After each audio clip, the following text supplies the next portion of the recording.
Hello, welcome to Irish Football Fan TV. It is full-time reaction. Republic of Ireland have beaten Bulgaria 2-1 in the first leg. It's still pretty much half-time. Lads, we're after doing the live watch-along there, but I suppose your immediate thoughts after a little kind of break and stuff like that.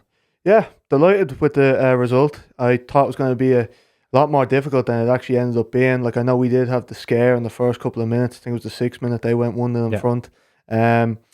Pretty soft goal from our point of view. I thought we stood off them quite a lot around the edge of the box and let them get the shot off fairly easily. But yeah, bit of a scare at the start, but I thought we controlled it from there on out.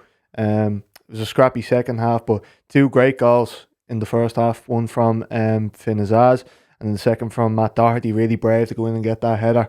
The keeper comes tearing out and actually does give him a box in the head, really, but he took it and got the goal in the end. Someone said in the live stream chat that it reminded them of Robbie Brady against Italy, and it did, kind of like just from the opposite side. But very happy, and I think great result to take into Sunday at the home leg. Before we move into the second half, because Tom's gone straight in, what were your immediate thoughts, kind of, I suppose, first half? First half, straight away, I thought Finn Azaz looked great. I thought that number 10 role is something that this Ireland team has lacked in. Yeah, you did call it, yeah, and I thought he looked absolutely fantastic. Robbie Brady looked great as well. He put in a couple of great crosses in the first half. But yeah, I thought Finn was the star of the show as well as part in the first half. Delighted, little intricate passing. We looked confident on the ball, which you like to see. Obviously the silly goal, but I wouldn't be looking too much into that. It's just players ball watching a little bit. What I was impressed with the fact that we bounced back. Yeah, we could have easily let the occasion get the better of us there and crumbled. We've seen it happen in the past, but we bounced back. Finn Azaz's goal, though. Let's talk about the goal. I mean, the ball by Brady, and then it was exquisite. Yeah. By Troy Parrott, the pass back to Azaz into an empty net. Then, but yeah, I know you were impressed by Brady's ball. So talk me through the goal.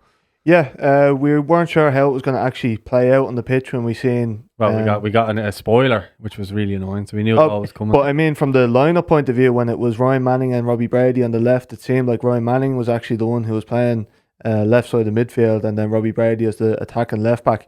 And yeah, no shock, to be honest, because Robbie Brady's been, his quality of service over the last decade or so for Ireland has been, superb, and it was a great ball in the box.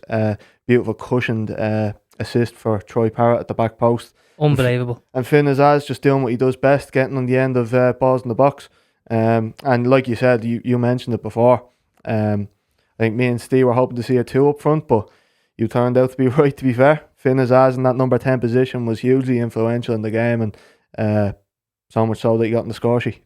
Well, I didn't say he was gone. I just said that was the team I would like to see. So I wasn't like predicting anything or anything like that. It's just kind of coincidence. But it worked out. Yeah. But what the thing is, I've watched a lot of Troy now. I've seen him live, and I've seen him, on the TV and stuff like that. And I see the way he plays for Alkmaar, and it looks as though Hamer's tried to kind of go, okay, how can we get the best out of our highest scoring striker?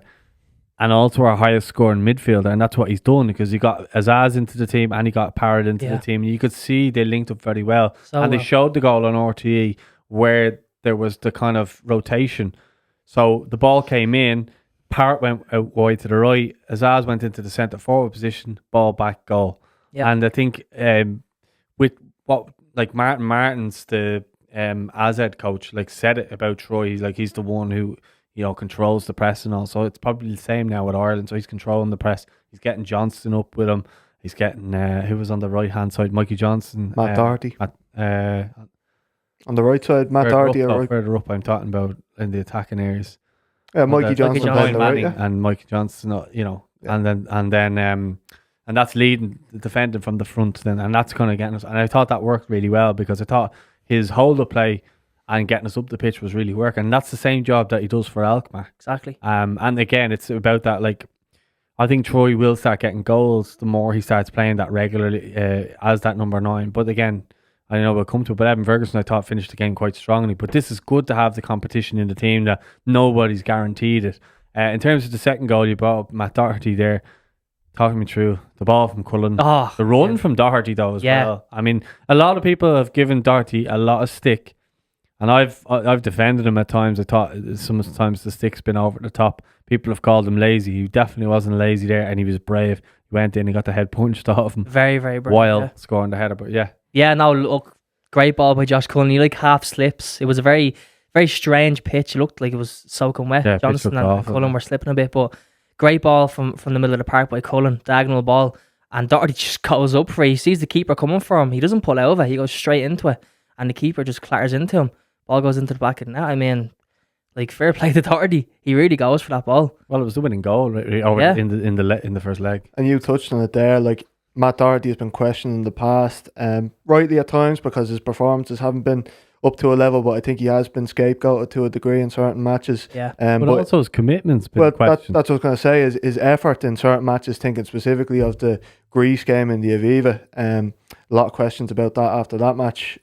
Put a lot of them questions to bed in this game, because putting his body on the line really to go and get that goal for his nation, yeah. Yep. Simple as that. But like he's always said the right things. I found when he's talking about Ireland and talking playing for Ireland, like he's always said, like I did an interview with him back in like 2021 or 2022 when he was at Spurs, and he spoke about playing for Ireland under Stephen Kenny, and he did say, like, he goes, I hope the younger lads know what it is to play for Ireland and how much it should mean to you to play for Ireland and stuff like that. So when I see people going, oh, he's not arsed or whatever, he is a very kind of laid back sort of guy, and I get it. His body language didn't look great against Greece, but I thought other players have looked worse in situations. But he just seems to be the one, because he's playing Premier League. He's expected to be the one to go and win us games, and he did win us a game tonight. Yep. But maybe hasn't done in the past. But he just seems to be enjoying his football now. It looks like he's shown.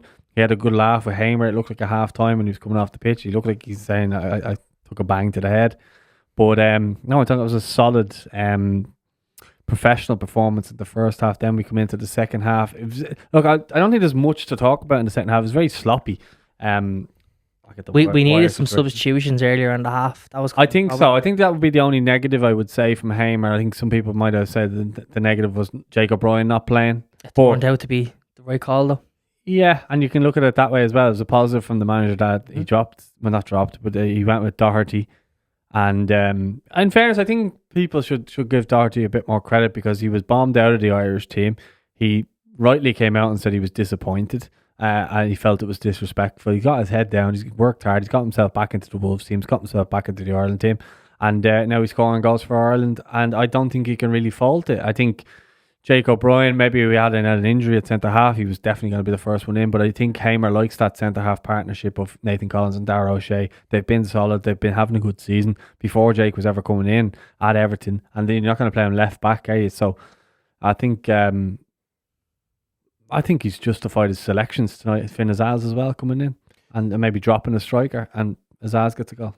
Definitely a couple of the decisions that he made that might have surprised us when the team sheet came out were certainly warranted when we watched the game. Not sure about Manning, but otherwise, yeah.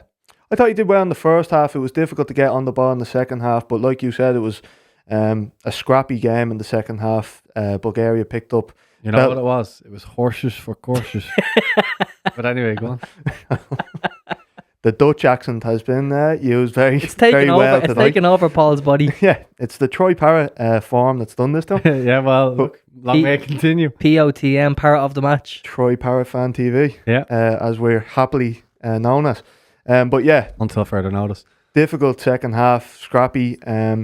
So much so that Robbie Brady seemed to get his nose busted up, and fair play to him for carrying on, because he was in some state, to be fair, for the whole second half. But yeah, just a lot of yellow cards and scrappy in the second half. Yeah, it was. It felt like the whole Bulgaria team had a yellow card at one stage. Could well have, yeah. They probably had like 5 or 6. There's 3 yellow cards. Maybe there's some of their they've had 4 yellow cards, and I think we had similar. Yeah. Maybe we were looking at a true Ireland colours. Well, in fairness, we were looking through comments and stuff like that as well. We haven't watched the replay of the game yet either. So, but look, I think around the kind of when was it? Around the there was also a bit of a shocker of a tackle on Evan Ferguson when he came on. He looked sharp. Yeah, he looked very good. He looked very sharp. He looked like he had a point to prove, which is good. Yeah. You know what I mean? People are like, oh, well, he should be playing ahead of Troy and stuff like that. Well, it's up to him to prove that. I mean, like, I can't say he's not good enough to not be playing it, because he absolutely is. But it's up to him to get the jersey, like Jake, get the jersey, and then from then on in, it's don't lose the jersey. Yeah. But that's the way it should be at international level. But this is how good that we're getting now at international level, that we actually have players who are keeping the jersey. They're doing well. They know that if they make a mistake or if they're not up to it, that they have someone that can come in there and play now. Yeah. You know, Azaz has performed very well in the Championship. I think he's the best player outside of the Premier League in the Championship. I completely agree with you there, yeah. Well, I think his goal contributions would suggest that. You know what I mean? So then you got him, and then you've got, like, say, Jake coming in there as well. So you've got strength and depth. Maybe not so much on the left-hand side, but hopefully something will change there. Then you kind of go into the subs. You know, Troy coming off in the 76th minute, and all our subs kind of came on around that kind of period. Jason Knight went off. Jack Taylor came on. Mark Sykes, Rocco Vata came on. Yeah, and they were positive, but they should have been on sooner. Yes, Sykes looked great. I thought it was very evident around like the 60th minute mark. You could just see that we were lacking a bit of energy. But as we it's not huge. We still won the game, but going forward, I'd like to see the subs early. Just to go bigger picture on the squad a little bit, like you talk about these strength and depth that we have going forward. Evan Ferguson comes on, looks good. Troy Parrott impresses a lot in the first half. Played very well throughout the whole game. Adam Ida doesn't even come on. When you think about Festi Ebiselli to come back, Chidozie Ogbeni to come back, this is all of a sudden starting to look and like even the unused subs, you've got Jimmy Dunn, James Abanker, Andrew Moore and Adam Ida, Sinclair Armstrong there. It's all of a sudden starting to look like a really exciting, strong and deep squad. And young. You know? Yeah. Yeah, and then you'd want to start thinking that other players might start stepping up then. Like if Aaron Connolly can get on a run, but I've been saying that all season, so I don't know if that's Callum Robinson's on fire all season. And he hasn't even got in. So like, and you could say he's probably the most unlucky of the lot, but I think he's probably seen what he can do. Or maybe the fact that he has a kid now, that he doesn't want to be going away on international break. That could be a factor. I haven't heard anything like that, but that could be a factor as to why he's not coming and playing so much. But I think it's as you say, like we were towards the end pushing on to try and get that third goal. Just ultimately our deliveries weren't that good. Robbie Brady probably looked tired at that on a stage. couple of them sets. The bleed broken nose in the second half. Yeah, but like overall, I think we were looking at it within 10 minutes. We were 1-0 down, going disasters about to strike here. Now we came back and we won the game. Yep. Again, I go back and I think if we played that game under Stephen Kenny, we probably just scrape a draw in that game. I think. Yeah, and it's look. Hamer's finding ways of winning. Yep. It's not a result to be sniffed at, Lyra, because we went through it in the preview about the last couple of fixtures that Bulgaria played, especially at home. They've been difficult to score against. They've been difficult to beat. A lot of draws in there. Not an easy place to go, Bulgaria. A lot of 0-0s, 1-0s. Against decent opposition as well. I think Hungary, Romania, they beat Northern Ireland out there. So to go and score 2 goals in the first half, we were hoping to go on and kick on the second half and really finish them off, but hopefully we can do that in the Aviva. Yeah, just have the results up here. You're right, Belarus 0-0, they played that with 10 men. Northern Ireland, they won 1-0, but Luxembourg 0-0, then they lost 5-0. The people Luxembourg 1-0 away, and then they drew 1-1 with Belarus. Now I appreciate that those teams aren't probably on our level, not that we are amazing or anything like that, but I think our level of player would be a bit better than the opposition that they've played there. Although last time we played Luxembourg, they beat us. At home, they beat us. But yeah, I think overall, in terms of result, not getting carried away because it is half time, but I think we should beat them probably 1 or 2 goals at home to finish off. And then I'm just wondering, is there anyone that maybe impressed who came off the bench that you might go deserves maybe an opportunity at the Aviva? Maybe Mark Sykes. I'd go with Mark Sykes on that one. I thought he looked so sharp. I thought he might stay on that right hand side and Johnson on the left. So I was surprised that he didn't go with that with Manning. Would you stick with Manning? Would you stick with the same 11 if they're fit to play on Sunday, or is there changes that you would make? I would, Mark Sykes would be the one that I would question. Mikey Johnson struggled at times to get into the game, I would say. Robbie Brady, I'm not sure if that's like a serious thing or not. No, I'd say he'd be great. Hopefully not, yeah. And I would stick with that left side especially because I thought that dynamic, particularly in the first half, really direct, getting down the left wing, getting balls in the box to the likes of Troy Parrott, suits us down to the ground, especially on a better pitch in the Aviva in front of the Irish fans. I think we can really kick on the second half. In terms of starting 11, Mark Sykes probably is the only one that I would consider putting in. Yeah, just before I come to you, Steve, I was thinking that if something does happen to Brady, you could always just put Manning left back or Doherty, bring Jake in there, or your other option. Yeah, so many ways you can do it. Put Johnston back to his natural left side. That's what I was going to say, and then you could have Sykes on the right, Yeah, that's the change I'd make. I'd take out Manning and I'd put Johnson on the left where he's more comfortable as well. He didn't look very comfortable today at all. Manning, I don't think he's used to playing. No, Johnson. He's more on the right because on the left. He can cut in. Yeah, he is far better on the left. But I thought he was good in terms of his feet. When he was able to stand up, he was slipping a lot. Yeah, he was slipping. So hopefully he sorts out his footwear for Sunday. But I think we'll leave it at that in terms of our reaction. I think it was probably a 6 out of 10 in terms of a watch, but it's a win nonetheless. And we go on to Sunday with a win in our sights, and we hope that we can beat them again by a couple of goals. So yeah, if you have anything to add before we finish up? I've no doubt we dust them off in the Aviva. Absolutely. Simple. Positive start to the tie. Dust them off. I like it. Yep. All right. Don't forget to subscribe. We're nearly at 17,000. We're about 25 off 17,000 subscribers now, and hopefully by the time this goes out, we'll have achieved that. So yeah, please don't forget to like the video. Let us know what you thought of the game, and we'll have more content coming for you ahead of the weekend. So we'll speak to you all soon. Thanks for watching.